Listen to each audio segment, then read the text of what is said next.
નમસ્કાર વિદ્યાર્થી મિત્રો, ધોરણ 12 કોમર્સના બીએ ના વિડિયો લેક્ચરની અંદર આપનું હાર્દિક સ્વાગત છે. આપણે ચેપ્ટર નંબર 2 છે એ જોતા હતા. ચેપ્ટર 2 નંબર 2 નું જે નામ છે સંચાલનના સિદ્ધાંતો, એની શરૂઆત છે આપણે કરી હતી. થોડી ઘણી પ્રસ્તાવના અને એનો કન્સેપ્ટ એ છે એ અગાઉ આપણે જોયો હતો.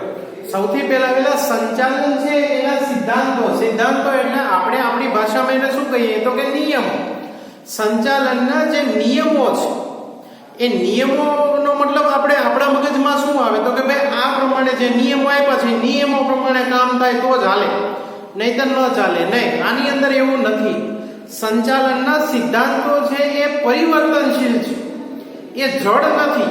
સિદ્ધાંતો કોના હોય તો કે વિજ્ઞાનના હોય. આપણે અગાઉ પહેલા ચેપ્ટરમાં જોયું તો કે ભાઈ સંચાલન છે એ કળા છે, સંચાલન છે વ્યવસાય છે અને સંચાલન એ વિજ્ઞાન છે. આની અંદર મેં આપણે જોયું હતું કે જેમ વિજ્ઞાનના સિદ્ધાંતો હોય એમ આના પણ સિદ્ધાંતો છે. સિદ્ધાંતો એટલે નિયમો, પણ આ નિયમો વિજ્ઞાનના જે મૂળ વિજ્ઞાન છે એની જેવા જડ નથી.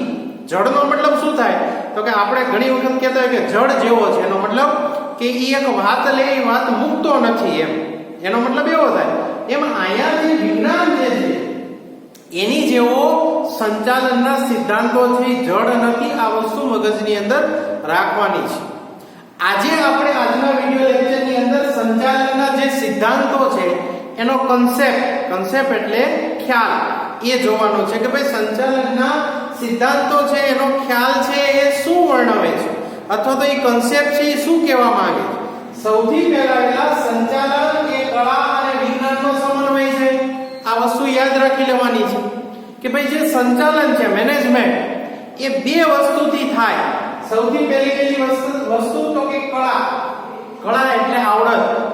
વ્યક્તિમાં સંચાલનની આવડત હોવી જોઈએ. ગમે એ વ્યક્તિ છે એ MBA કરી નાખે તો MBA કરી લેવાથી કાંઈ તમને સંચાલનના ગુણો તમારી અંદર આવતી નથી, પણ નાનપણથી જે વ્યક્તિની અંદર લીડરશિપ નેતાના ગુણો છે એવા વ્યક્તિ છે એને કળા કહેવાય કે ભાઈ આની અંદર જન્મજાત એ લીડરશિપ એટલે કે સંચાલનના એની અંદર કળા છે, આવડત છે.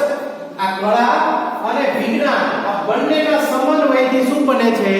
સંચાલન બને છે. વિજ્ઞાન એટલે વિજ્ઞાનના જેમ સિદ્ધાંતો હોય એમ સંચાલનના પણ કંઈક સિદ્ધાંતો છે.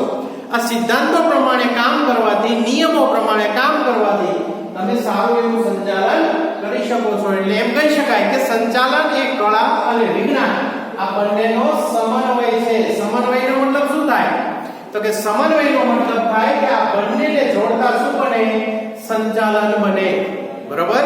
સમન્વય કળા અને વિજ્ઞાનનો સમન્વય છે એમ કહી શકાય. સાથે સાથે શું કીધું છે તો કે વિજ્ઞાન હોવાથી એમાં સિદ્ધાંત હોય એ સ્વાભાવિક છે. આપણને બધાને ખબર છે કે વિજ્ઞાન છે એ સિદ્ધાંતો વગર નથી, એના નિયમો છે. ગુરુત્વાકર્ષણ તો કે એના નિયમો છે. આ બધી જ બાબતો છે એના નિયમો હોય. જે વિજ્ઞાન આવે, વિજ્ઞાનના પ્રયોગો આપણે ધોરણ 10 ની અંદર ભણ્યા તો દરેક પ્રયોગોના એના સિદ્ધાંતો હતા. એમ અહીંયા આપણે એમ કીધું કે ભાઈ સંચાલન એ વિજ્ઞાન છે તો સ્વાભાવિક છે એના સિદ્ધાંતો હોય એ સ્વાભાવિક છે. શુદ્ધ વિજ્ઞાનની માફક સંચાલનના સિદ્ધાંતો છે જડ નથી, પરંતુ કેવા છે?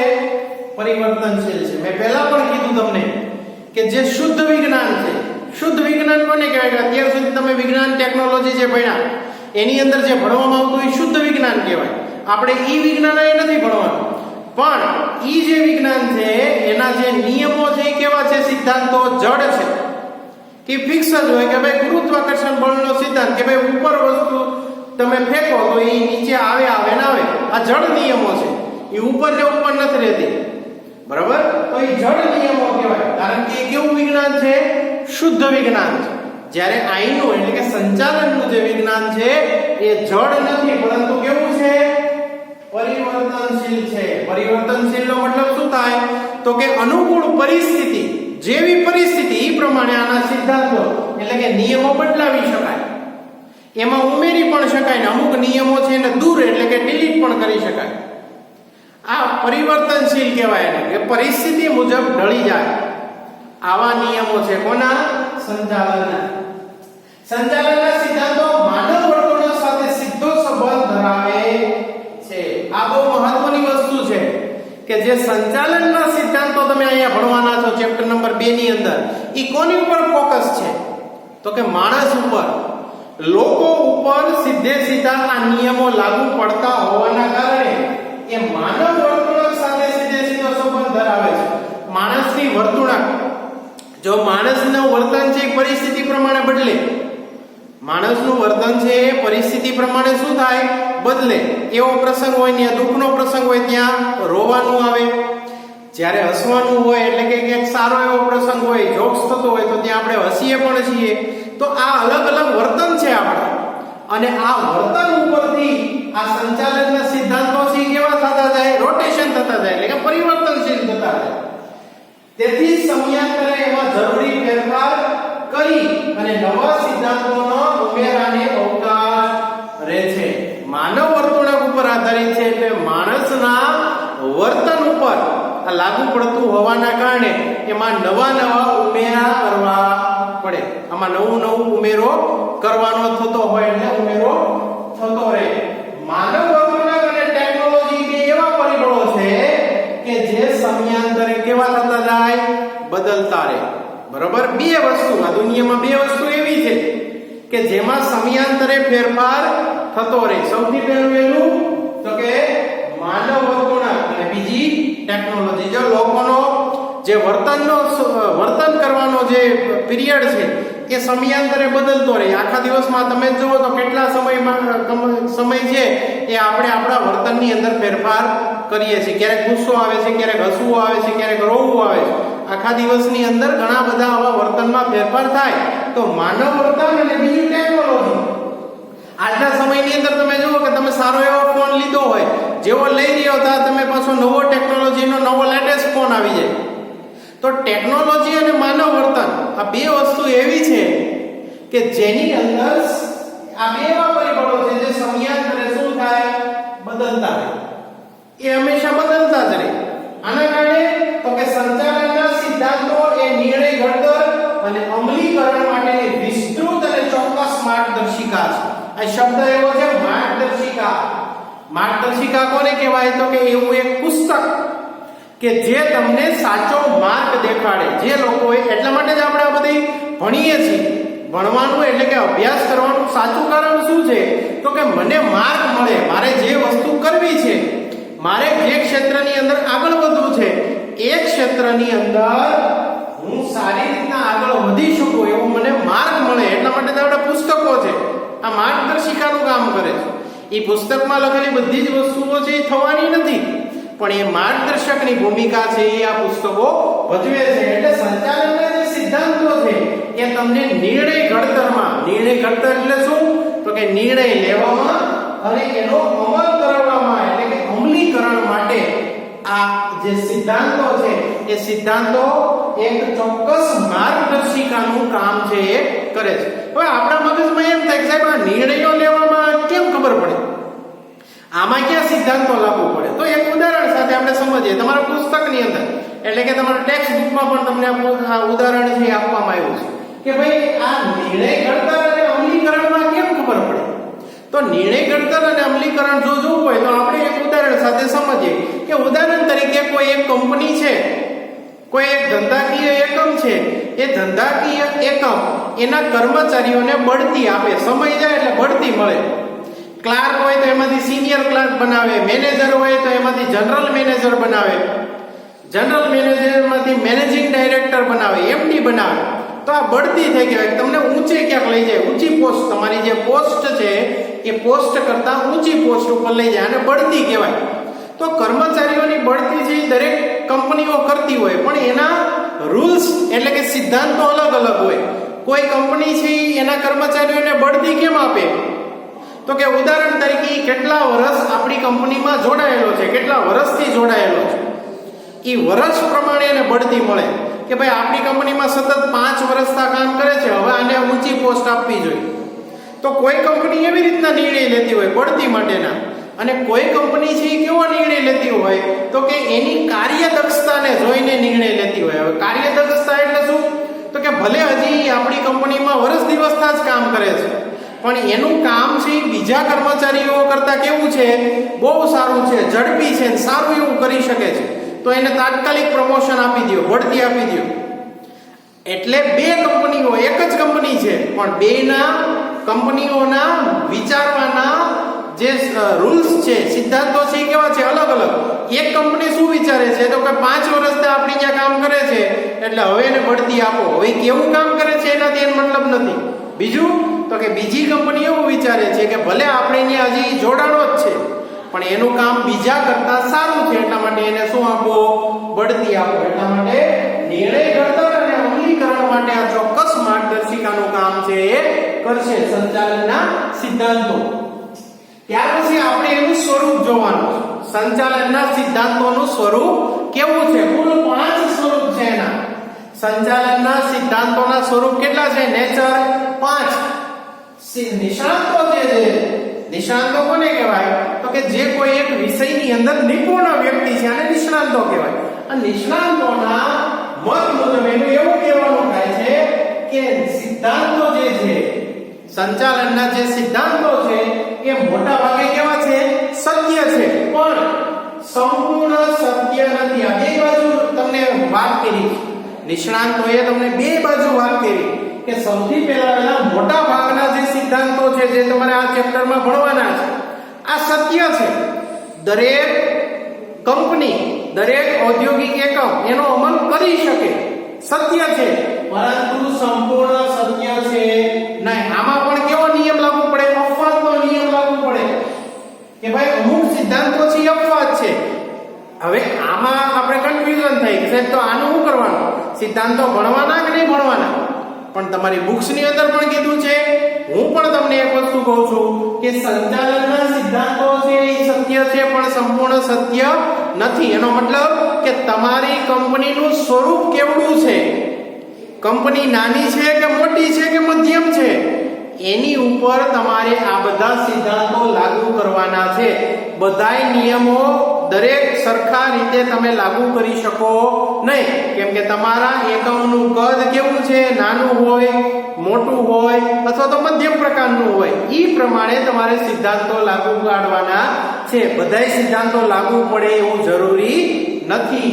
ત્યાર પછી આ જે સ્વરૂપ છે એમાંનું પહેલું સ્વરૂપ સાર્વત્રિક સ્વીકૃતિ. સંચાલનના સિદ્ધાંતો છે એની સાર્વત્રિક સ્વીકૃતિ થાય. મેં પહેલા કીધું કે સાર્વત્રિક એટલે શું? તો કે બધી જ જગ્યાએ, સર્વત્ર, બધી જ જગ્યાએ આની સ્વીકૃતિ થઈ શકે આવા સંચાલનના સિદ્ધાંતો છે. મોટા ભાગના એકમોએ લાગુ પાડી શકે. બરાબર? આ સિદ્ધાંતો કેવા બનાવવામાં આવ્યા છે? તો કે મોટા ભાગના એકમો, ઔદ્યોગિક એકમો, કંપનીઓ એ લાગુ પાડી શકે એવા બનાવવામાં આવ્યા છે. બીજું તો કે સામૂહિક પ્રયત્નોની જરૂરિયાત ત્યાં સિદ્ધાંતો આવશ્યક છે. જ્યાં સમૂહ ભેગો થાય, સામૂહિક શક્તિ.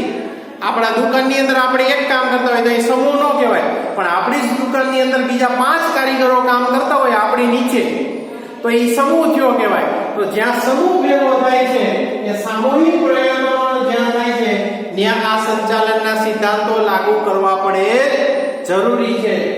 ત્યાર પછી તો કે સાર્વત્રિક સ્વીકૃતિ શું કામ કીધી? તો કે તમારો પ્રકાર, સ્વરૂપ, પ્રવૃત્તિ અને કદ મુજબ એમાં ફેરફાર હોય. મેં પહેલા કીધું કે કંપની કેવડી મોટી છે, નાની છે, મોટી છે કે મધ્યમ સાઈઝની છે, એના ઉપર તમારે આ જે સિદ્ધાંતો છે એમાં ફેરફાર કરવાનો થાય. પણ દરેક એકમો, દરેક ધંધાકીય સંસ્થાઓ આ સિદ્ધાંતો છે એનો સ્વીકાર કરે છે. એટલા માટે એને કેવું કીધું છે? સાર્વત્રિક સ્વીકૃતિ કહેવામાં આવી છે. આ બીજું પહેલું પ્રકાર, પહેલું સ્વરૂપ. બીજું સ્વરૂપ તો કે સંચાલનના સિદ્ધાંતો છે કેવા છે? પરિવર્તનશીલ છે. હવે પરિવર્તનશીલ કોને કહેવાય? તો કે તાત્કાલિક એમાં ફેરફાર થઈ જાય, તાત્કાલિક એમાં ફેરફાર કરવો પડે. પરિવર્તનશીલતા, બરાબર? એવો જડ નિયમ નહીં કે ભાઈ આમ એટલે આમ જ, એમ નહીં, પણ એની અંદર પરિવર્તનશીલ રહે છે. આ પરિવર્તનશીલતા કોની ઉપર આધારિત છે? તો કે સંચાલક ઉપર આધારિત છે. સંચાલક જ્યારે પણ ઈચ્છે ત્યારે આ નિયમો એટલે કે આ સિદ્ધાંતોની અંદર ફેરફાર કરી શકે છે. જો કીધું છે સંચાલકને જરૂર જણાય કે પરિવર્તનશીલતા આવશ્યક છે. જ્યારે સંચાલકને એમ લાગે કે ભાઈ હવે આમાં કંઈક ફેરફાર કરવો પડે એમ છે ત્યારે આ ફેરફારને અવકાશ છે એ મળે છે. ત્યાર પછી ત્રીજું જે સ્વરૂપ છે સંચાલનના સિદ્ધાંતોનું એ છે સામાન્ય માર્ગદર્શિકા. મેં પહેલા કીધું કે આ જે સંચાલનના જે નિયમો છે સિદ્ધાંતો છે એ નાનું એવું એક માર્ગદર્શિકાની ભૂમિકા છે એ ભજવે છે. સંચાલનના સિદ્ધાંતો એ જુદી જુદી પરિસ્થિતિમાં જુદા જુદા નિષ્ણાતો દ્વારા અનુભવોની ફળશ્રુતિ છે. બરાબર, આ સંચાલનના સિદ્ધાંતો એ બીજું કાંઈ નથી પણ જે લોકોને કંઈક અનુભવ થયા છે. બરાબર, પહેલાના વર્ષોની અંદર લોકોને ગુરુત્વાકર્ષણના અનુભવ થયા હતા તો ગુરુત્વાકર્ષણનો નિયમ આવ્યો, વીજળીના અનુભવ થયા તો વીજળી આવી. એમ અહીંયા જે લોકોએ સંચાલકની ભૂમિકા ભજવી છે એને જે અનુભવો થયા છે આ અનુભવના નિચોડ સ્વરૂપે એના ફળ સ્વરૂપે તમને અહીંયા જે છે એ સંચાલનના સિદ્ધાંતો મળ્યા છે. એટલે એનું ત્રીજું જે સ્વરૂપ છે એ છે આ સામાન્ય માર્ગદર્શિકાની ભૂમિકા ભજવે છે. ચોથું જે છે માનવ વર્તણૂક ઉપર આધારિત. હવે માનવ વર્તણૂક છે એ મનોવૈજ્ઞાનિક કન્સેપ્ટ છે. આપણો આર્ટ્સ ની અંદર એક વિષય આવે મનોવિજ્ઞાન, મનનું વિજ્ઞાન. બરોબર, મનનું વિજ્ઞાન એટલે કે માણસની બોડી લેંગ્વેજ ઉપરથી તમે ઈ શું વિચારે છે એની ખબર પડે, આવું એક વિજ્ઞાન એને મનોવિજ્ઞાન કહેવાય. એટલા માટે કીધું છે આ જે સિદ્ધાંતો છે કેવા છે માણસો ઉપર લાગુ કરવાના હોવાથી એને મનોવૈજ્ઞાનિક બાબત તરીકે પણ ઓળખવામાં આવી છે. એટલે કે આ જે બધા નિયમો છે એ ક્યારે લાગુ પડે તો કે માણસ છે એ સારું વર્તન કરે તો એ વર્તન ઉપર છે એ આખો આધાર રાખે છે. સંચાલનના સિદ્ધાંતો આખો આધાર એની ઉપર રહેશે. પાંચમું અને છેલ્લી જે વાત કીધી છે સ્વરૂપ, બરાબર, આપણી જે સંચાલનના સિદ્ધાંતોનું પાંચમું સ્વરૂપ જે છે એ છે આકસ્મિકતા. હવે આકસ્મિકતા એટલે શું તો કે ક્યારે કેવો નિર્ણય લેવાનો હોય એ નક્કી હોય નહીં. તાત્કાલિક તમારા સંચાલનના જે નિયમો છે એ સિદ્ધાંતો છે એની અંદર આકસ્મિક રીતે ફેરફાર કરવાના થાય તો એવા સમયે આ પણ એક સ્વરૂપ તમને કીધું છે સંચાલનના સિદ્ધાંતો કે આકસ્મિક રીતે પણ તમે આની અંદર ફેરફાર કરી શકો અને એ ફેરફાર થઈ શકે. તો આકસ્મિકતા એ પણ આનો એક સ્વરૂપ છે એ જોવામાં આવ્યું છે. આજના વિડિયો લેક્ચરની અંદર આપણે ચેપ્ટર નંબર 2 ની અંદર સંચાલનના સિદ્ધાંતોનો ખ્યાલ અને સાથે સાથે એનું સ્વરૂપ, કુલ 5 સ્વરૂપ છે એની ચર્ચા આજના વિડિયો લેક્ચરની અંદર કરી. હવે પછીના વિડિયો લેક્ચરની અંદર આપણે સંચાલનના સિદ્ધાંતોનું મહત્વ, બરાબર, ઇમ્પોર્ટન્સ કે ભાઈ આ જે સંચાલનના જે સિદ્ધાંતો છે એનું મહત્વ કેટલું છે એ હવે પછીના વિડિયો લેક્ચરની અંદર આપણે નેક્સ્ટ ટોપિકની અંદર છે જોશું. અસ્તુ.